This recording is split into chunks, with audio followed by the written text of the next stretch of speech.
Hey guys, here at The Skin Deep we learned that taking the time and asking the right questions can actually have a huge impact on your relationships. So if you're interested in having new kinds of conversations, head over to theskindeep.com/shop and take our experience home. Thank you.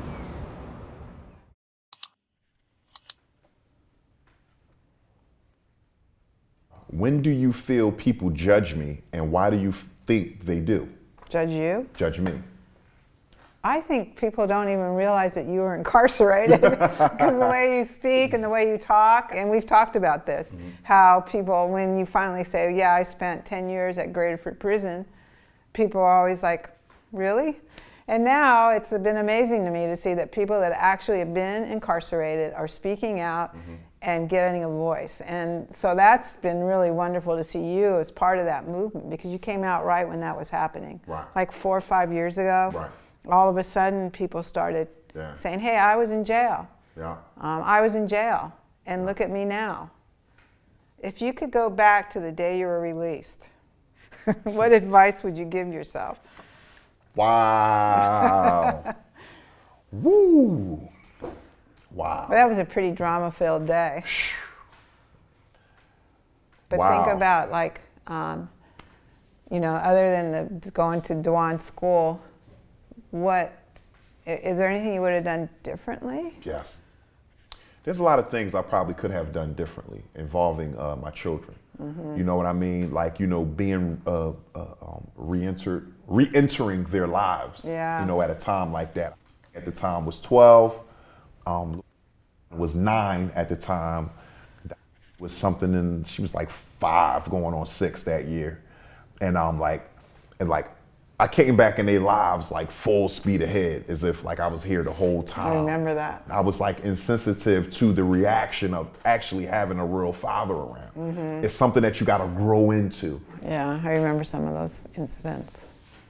You just had to take a step back. Take a step back. Because I'm sure, did you ever hear, why are you coming in here now when you weren't here for 10 years? Not probably quite in that those, direct. not quite that direct. But again, some things coming from incarceration, Robyn, can be processed that way, right, even though you're not saying it that way. Yeah.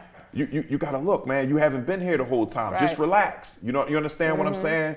And I could be processing that like, so what? So because I haven't been here, that mean I don't get to say so? That mean that, you know, the room ain't got to be cleaned up, or the homework ain't got to be done, or, you know, X, Y, Z, or Z, Y, and X. You know what I mean? So. Yeah, I would have to agree with you on that. You know what I mean? You know, it's just knowing when to take a step back. You navigated it pretty well. Absolutely, but I had the It help, was a and I little had the stressful, resources. yeah. Right. And also I want to add this, Robyn, having the resources, all right? I had to come to terms with myself to actually go to the resources too, to say, you know what? I think I need to go, hey Doc, I think I just need to talk to you, man. Yeah. You know what I mean? Can I come down? Yeah. You know what I mean? Just having a conversation sometime. I call you sometime, you call me sometime, and we talk stuff out. And we might start the conversation on fire. Then we talk, and it's like, just go get a cup of coffee. all right, just go get it. All right, and then you know, and that's that. But yeah, it helps. It helps. It is a learning experience though, because it's hard to talk about stuff. Very hard.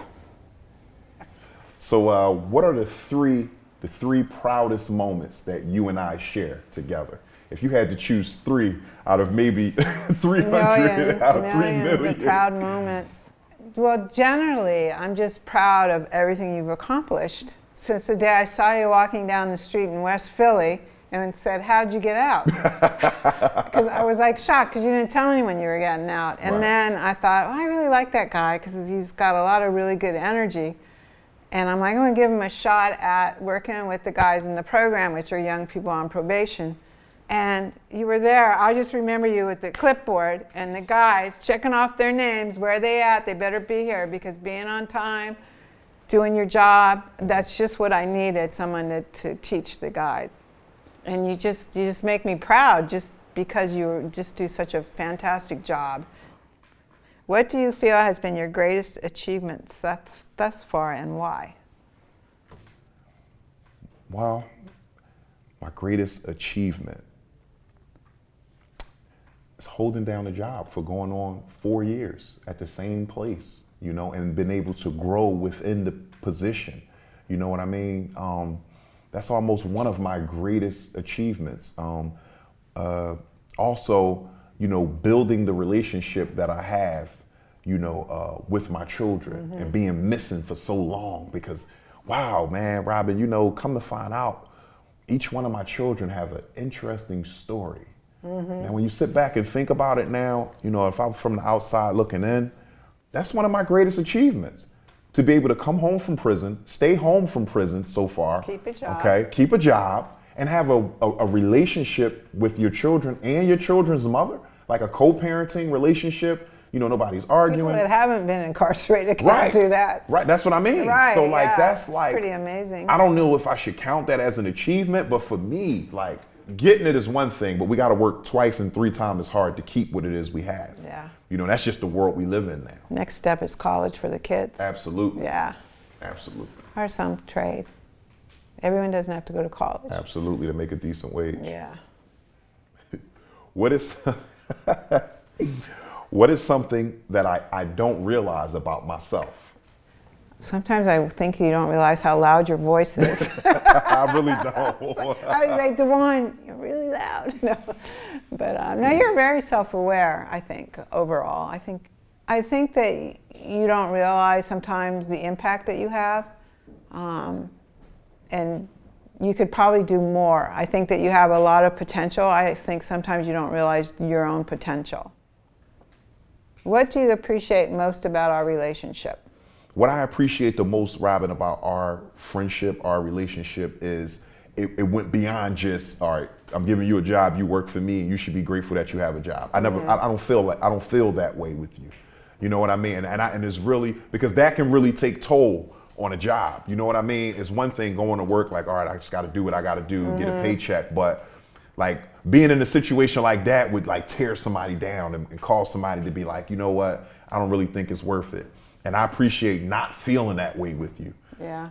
And it was not so popular. Hiring individuals coming out of the prison system was just frowned upon. We just talked about it, not even, 5 years ago? Well, when I worked, in the residential, we used to be able to hire people with records. And when they passed the Juvenile Act in the 90s, they said you can't hire guys with certain records, which is like drug sales and aggravated assault, which was a lot of the guys had records, and we couldn't hire people. And they were made some of the best employees. Exactly. Exactly. Because they could, for one thing, they could tell when a kid was bullshitting, and secondly, they were good role models, most of them. What are you hesitant to tell me? Wow. I'm kind of hesitant to tell you that I've been really having breakdowns at work without you.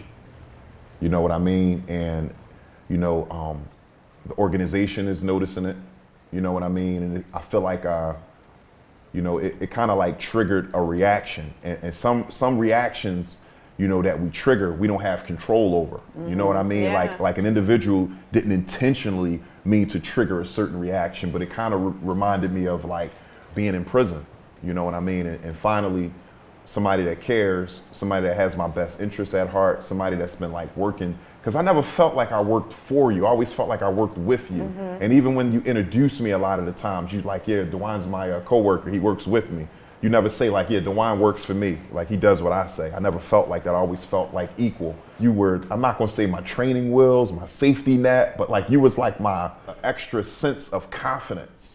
And I'm kind of hesitant to tell you, I feel like it's me against the world now. Yeah. I don't want to tell you that because it's Yeah, you feel bad. bad. I do. I felt bad from the very beginning. I felt bad leaving because I didn't want to leave you there without anybody to talk to. Right.